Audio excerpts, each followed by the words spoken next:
sir, what is 30A? 30A Bharat के संविधान में एक ऐसी धारा है,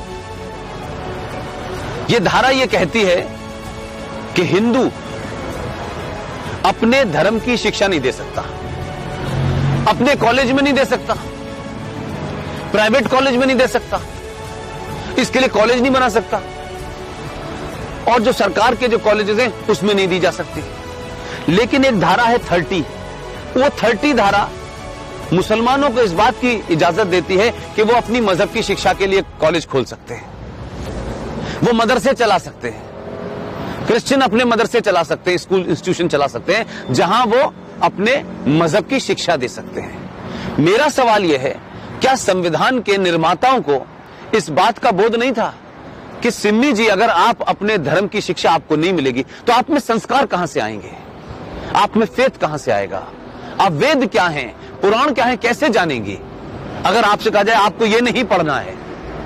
और भारत में एक ऐसी सिविलाइजेशन जिसके 5000 साल का जो रिटन डॉक्यूमेंटेशन है, उसमें भारत का कोई भी आप दौर देख लें, कभी भारत की सनातन संस्कृति के मानने वालों ने दुनिया के किसी देश पे हमला नहीं किया।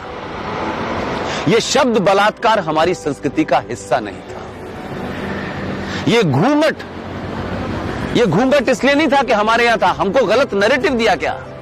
ये भारत के अंदर जब मुगल शासक आए, उनका एक ही एजेंडा था कि जितने गैर मुस्लिम औरतें हैं उनका रेप करके उनकी नस्लों को सुधारना है। ये बलात्कार शब्द हमारे साहित्य का हिस्सा नहीं था, ये तलाक शब्द हमारे साहित्य का हिस्सा नहीं था।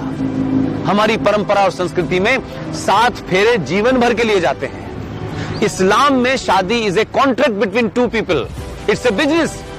आपने शादी मुझसे की और शादी करने के कुछ दिन के बाद आपको लगा कि मैं रहना नहीं चाहती, तो बिजनेस कॉन्ट्रैक्ट है, आपने कॉन्ट्रैक्ट कैंसिल कर दिया। तो आर्टिकल 30A भारत के संविधान से हटना चाहिए। इस देश के 90 से 95 करोड़ हिंदुओं को उनका शास्त्र क्या कहता है, उनका वेद क्या कहता है, इसकी शिक्षा की इजाजत देनी चाहिए।